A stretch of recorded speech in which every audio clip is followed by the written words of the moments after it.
Today's episode is brought to you by Progressive, where drivers who save by switching save nearly $750 on average. Quote now at Progressive.com. Progressive Casualty Insurance Company and Affiliates. National average 12-month savings of $744 by new customers surveyed who saved with Progressive between June 2022 and May 2023. Potential savings will vary. Thanks for supporting the Fable and Folly Network. Here's another show we know you'll love. Where am I? Welcome to Desert Skies, traveler. Your journey through the physical plane has come to an end. I am the attendant.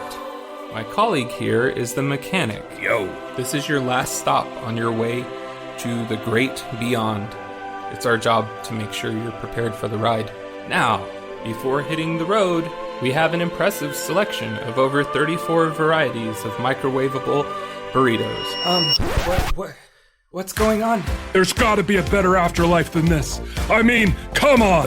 That's offensive. Something seems to be wrong with me. You left something major undone.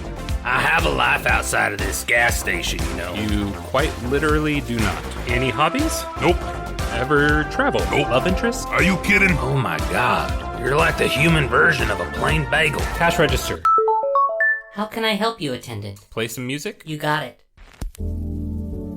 It's kind of funny, though. What I needed wasn't back there.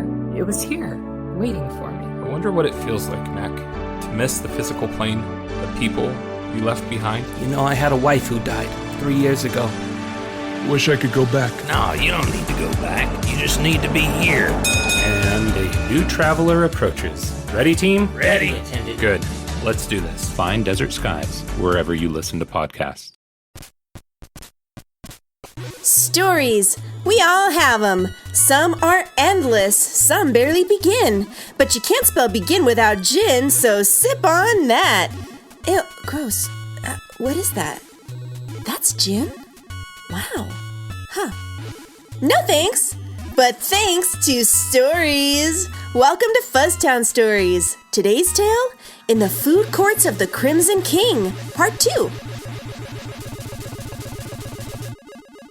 Squish Mushman had become a famous talking head in the Fuzz News world by spouting opinions, many popular, just as many unpopular, and some downright infuriating.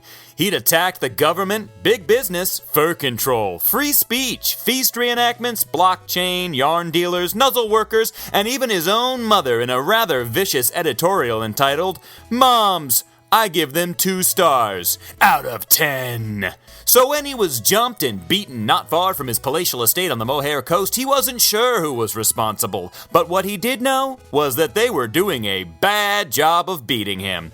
His attackers, 3 in total, were repeatedly hitting him with yarn pipes. This went on for a while. Squish demanded to know what they wanted. The goons told him they were trying to knock him out so they could bring him to their boss. Squish let out an annoyed sigh and explained that the fuzzed couldn't be knocked unconscious by beating.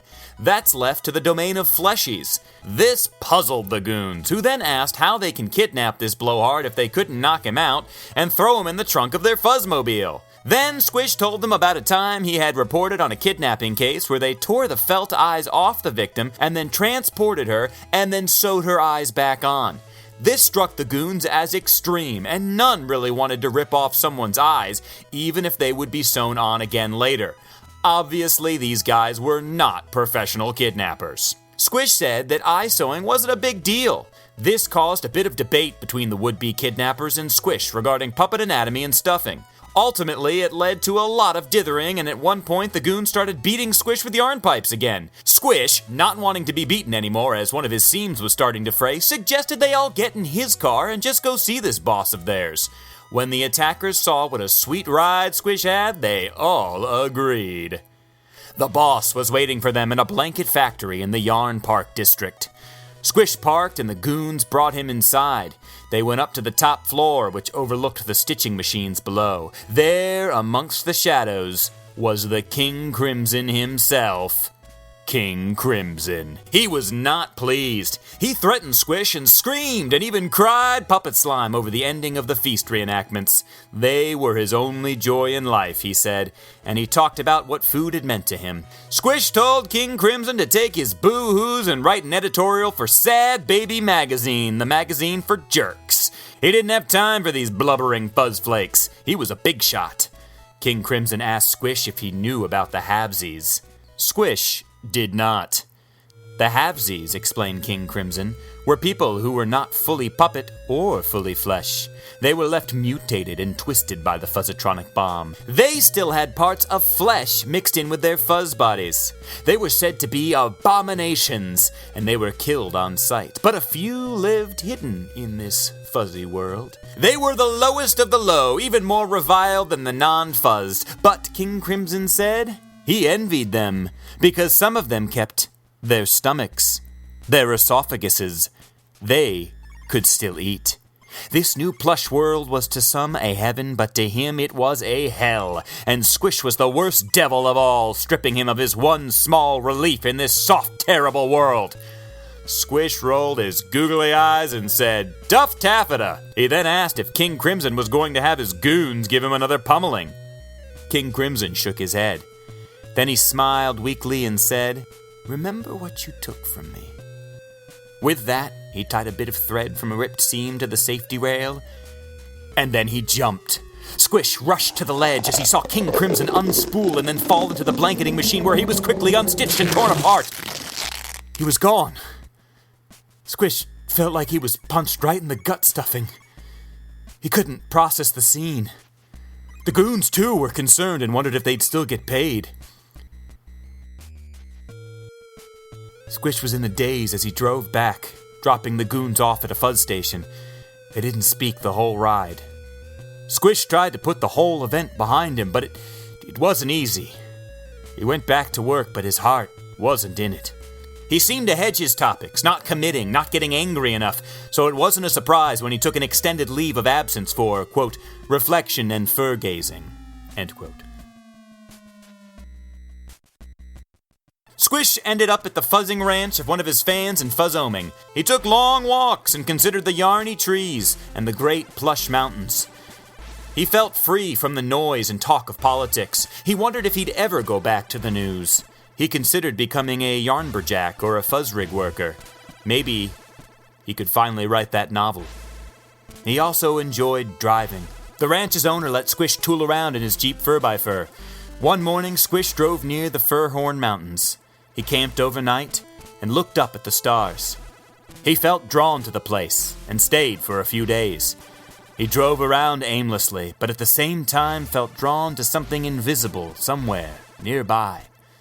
Then one day he found the remains of an old hunting lodge. It had burnt before the fuzzing, and its wood had turned into thick-coiled yarny logs. The black soot had become lint. There was something powerful and magical about this place. He moved to inspect it, but a voice called out to him in a throaty rasp. It warned him not to go closer, that this place was cursed by some devil magic. Squish said this whole world was cursed, and the image of King Crimson unspooling flashed before his eyes. The pain knotted in his gut. He turned and saw a pathetic creature, mostly fur, but with a fleshy arm, human lips. It was a halvesy, the semi-mythical only partly fuzzed. Squish fell to his knees and called to the halvesy. It limped over to him and, not saying another word, just held him. And they lived, for a moment, in each other's pain and fear. And though the halvesy suffered more than Squish could ever imagine for that brief time, they were one soul bulwarked against pain. And then the halvesy let go and started to limp off. Squish called to it. "What do I do now? How do I go on?" he asked. The halvesy turned and shrugged. Its one human eye then looked toward the sky. It smiled, in a way, as out of the woods some small halvesies appeared. They ran up to the creature and it leaned down and picked them up. Then another halvesy appeared. A family. there is joy even in the worst of fates. Squish Mushman stayed by the burnt lodge for another night, trying to recapture the warmth and safety he felt when being held by the Habsy. He knew that somehow he would be chasing that moment of calm and connection for the rest of his life. That connection and love. Maybe there was a way to awaken this feeling in the world. Squish realized that he had a chance to help this world, not just inflame passions with hot takes, but really dissect and challenge the audience to be better, to do good in this new Fuzz world. Everyone was born anew in the Fuzz. Squish returned to the studio and started preaching love and tolerance. He spoke about doing good works and trusting our better nature. The show was, of course, canceled. Squish wrote a book, but it didn't sell well, and time passed. Squish started to get annoyed by simple things again. Pettiness returned. He took a job as an anchor at a local station. He didn't have to care about the news or even investigate it. He just had to read the words they wrote for him. He liked not caring. Not caring was easy. And soon nothing bothered him. Not Adviso's policies in the Duma, not the censoring of the shambling shag, not that expose on the flesh farms. It was all just words on a teleprompter. And some nights, they weren't even words, just a collection of sounds, noises. And he was always good at making noises. Tonight's top story, this just in. Squish Mushman, can I get a donut? Good night. Breaking news. What beautiful, beautiful nonsense. And sometimes when he was making those sounds, he'd feel that hug and that smile, which wasn't always appropriate to the story. He might not care, but at least he had tried, which is more than a lot of people can say. FUZZTOWN Stories is a Roy Gold production. It was written by Jonathan Goldberg with music by David Origlieri. Today's episode was read by Matt Roy Berger. Consider supporting the Pod Musical on Patreon.com and Himalaya for exclusive behind-the-scenes info and ephemerama. Consider supporting that beam over there while I pull this dog out of this burning building! So many dogs! Sorry, just keep supporting it. I didn't know there were so many dogs trapped under this beam. Okay, that's the nope. It's like a regular dog mine under here. I tell you, I keep rolling the doggy dice and they keep coming up dog! As always, thanks for listening, and have a suntabulous bicuspid of a day.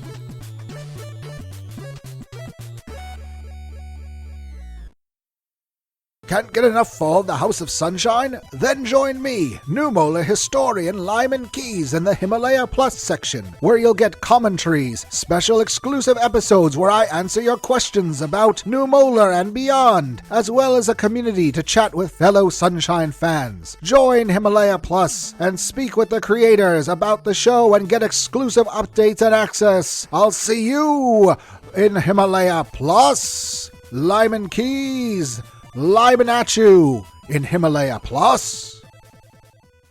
The Fable and Folly Network, where fiction producers flourish.